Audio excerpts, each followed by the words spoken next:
በህልም የሞተ ሰው ወይም ከብዙ ዓመታት በፊት የሞተን ሰው ደጋግመህ ሲገለጥልህ አይተህ ታውቃለህ?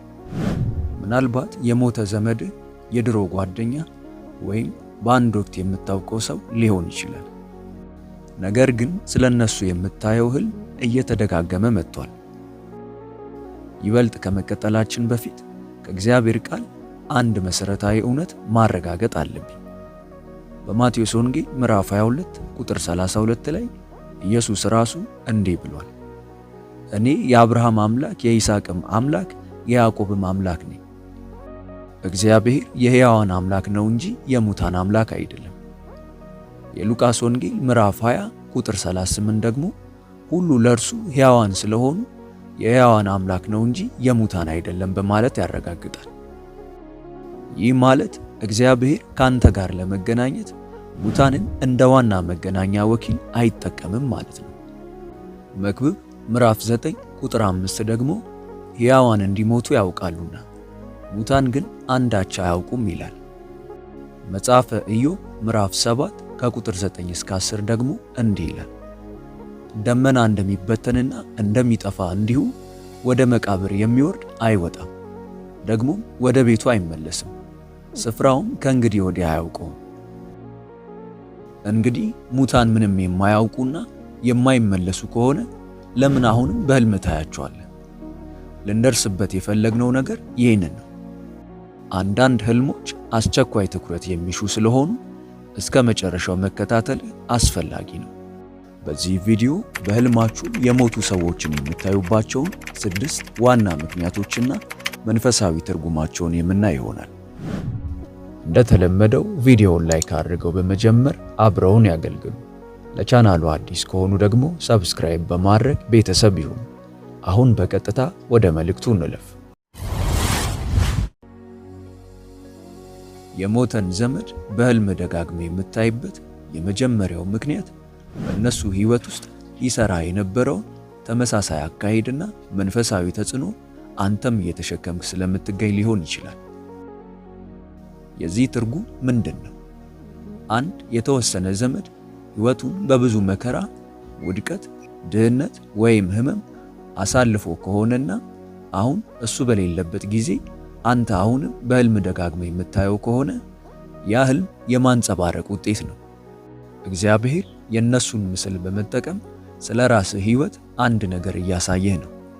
እሱ እያለ ያለው እነሱን ወደ ኋላ አስሮ የያዛቸው ነገር አሁን አንተንም ወደ ኋላ ሊያስር እየሞከረ ነው። ካልተጠነቀቅና ካልጸለይክ እነሱ በሞቱበት ጊዜ በነበሩበት ተመሳሳይ ሁኔታ ላይ ልትገኝ ትችላለህ። ይህ ሕልም አንተን ለማስፈራራት ሳይሆን እንድትጸልይ ለማነሳሳት የታለመ ነው። ምክንያቱም እግዚአብሔር ሁል ጊዜ የሚገልጠው ለመታደግ ወይም ለመዋጀት ነው። እነሱ ያለፉበትን መከራ አንተ እንዳታልፍበት እያስጠነቀቀ ነው። ይህ ማለት የሞተው ሰው በራሱ መጥፎ ሰው ነበር ማለት አይደለም። ነገር ግን አንተም ተመሳሳይ በሆነ አካሄድ ውስጥ ልትሆን እንደምትችል ያሳያል።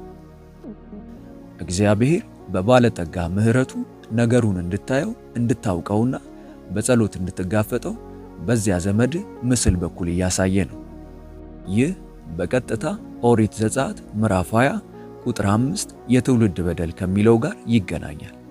እንዲህ ይላል፣ አትስገድላቸው፣ አታምልካቸውም።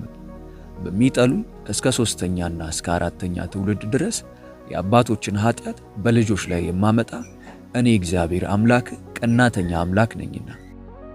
በዕብራይስጥ ቋንቋ የማመጣ የሚለው ቃል ትኩረት መስጠት ወይም መደጋገም ማለት ነው።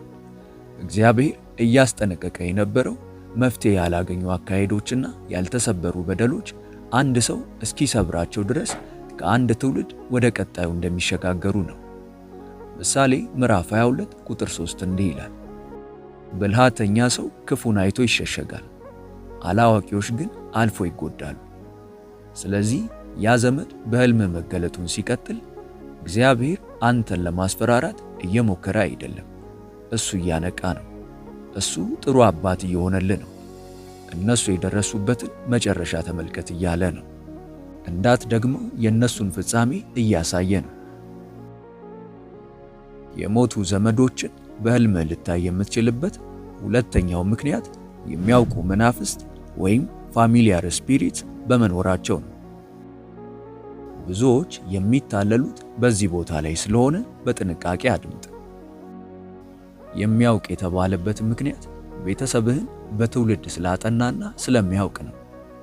የሞቱትን ሰዎች ድምፅ፣ ጠባይና ትውስታ ያውቃል። ያንን መረጃ በመጠቀምም የሞተውን ዘመድ በአስደናቂ ሁኔታ አስመስሎ ስለሚቀርብ በትክክል እነሱ እንደሆኑ እንድታመን ያደርጋል።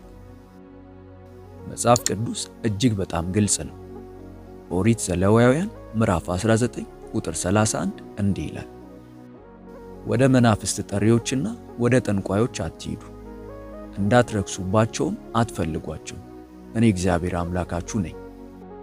ኦሪት ዘዳግም ምዕራፍ 18 ከቁጥር 10 እስከ 12 ደግሞ መናፍስትን የሚጠይቅ ጠንቋይ ወይም ሙታንን የሚያነጋግር ሁሉ በእግዚአብሔር ዘንድ የሚያስጸይፍ መሆኑን ያስጠነቅቃል።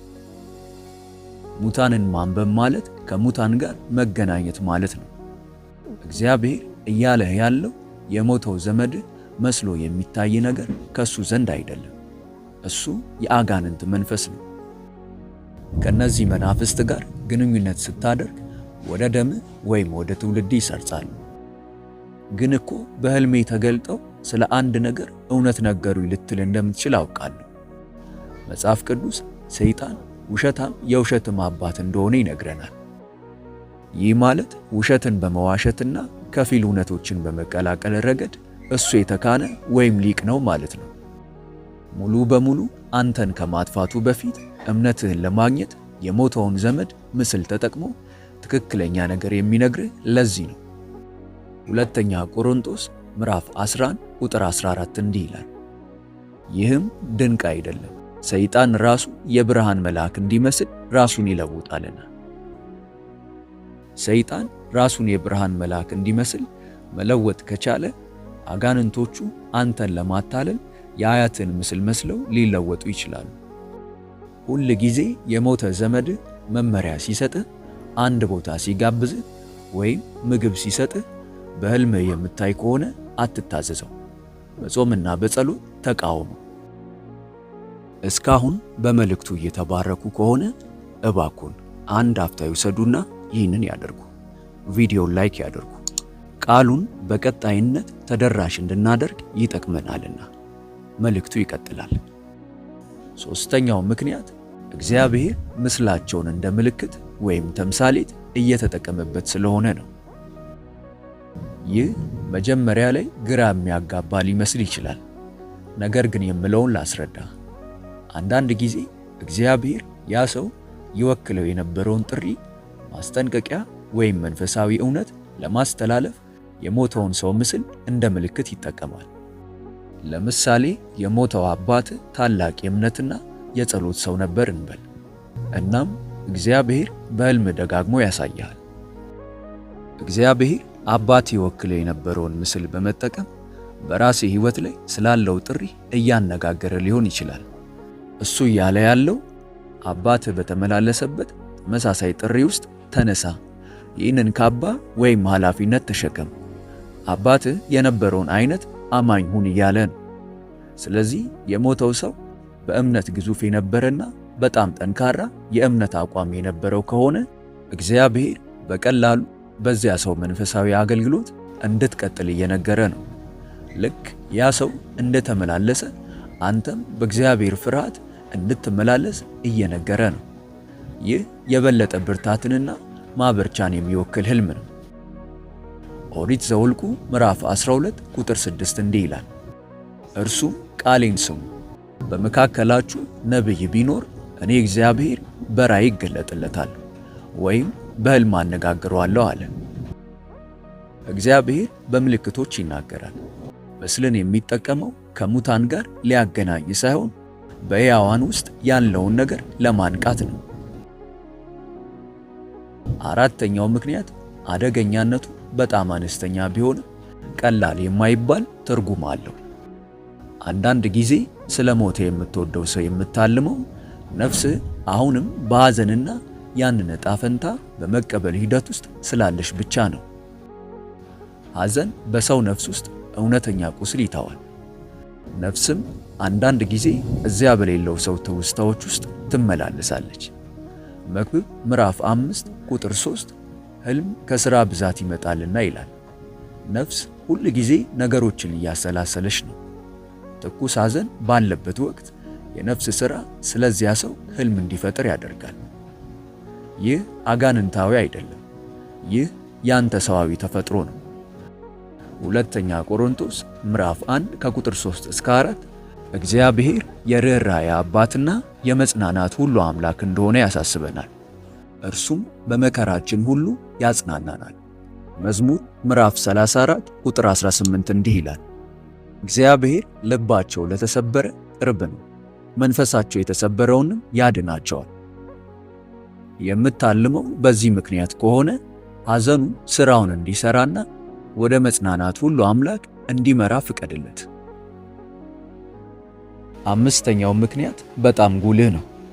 አንዳንድ ጊዜ ስለ ሞተ ዘመድ የምታልመው እግዚአብሔር ያ ሰው በነበረበት ተመሳሳይ የሕይወት አቅጣጫ ወይም ጉዞ ላይ ላሉት ሌሎች የቤተሰብ አባላት እንድትጸልይላቸው እየጠራ ስለሆነ ነው።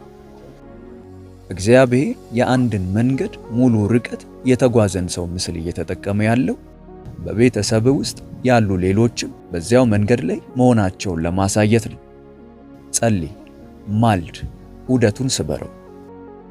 ትንቢተ ሕዝቅኤል ምዕራፍ 22 ቁጥር 30 እንዲህ ይላል፣ ቅጥርን የሚጠግንን ምድሪቱንም እንዳላጠፋት በፈረሰበት በኩል በፊቴ የሚቆምላትን ሰው በመካከላቸው ፈለግኩ፣ ነገር ግን አላገኘሁም።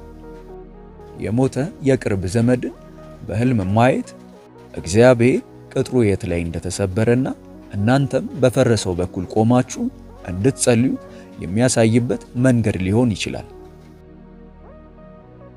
ሙታን ዘመዶቻችሁን በሕልማችሁ የምታዩበት ስድስተኛውና በጣም አደገኛው ምክንያት በቤተሰባችሁ የዘር ሐረግ ውስጥ የተከፈተ ኪዳን ወይም የመግቢያ በር ስላለና ይህም ለአጋንንት አሰራር ሕጋዊ መሠረት ስለሚሰጥ ነው።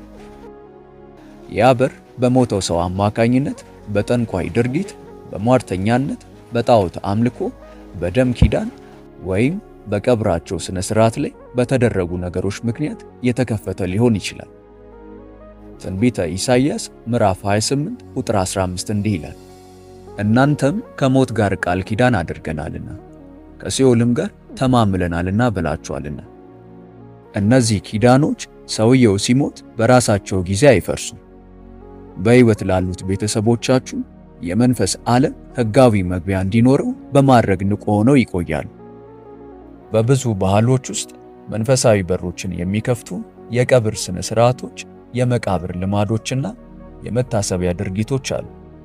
በመቃብር ላይ የሚቀርቡ መባዎች፣ በሙታን ስም የሚደረጉ ስርዓቶች ወይም ሙታን ቤተሰቡን እንዲጠብቁ የሚደረጉ ጥሪዎች ለመናፍስት ሕጋዊ የመግቢያ በርን ይፈጥራሉ።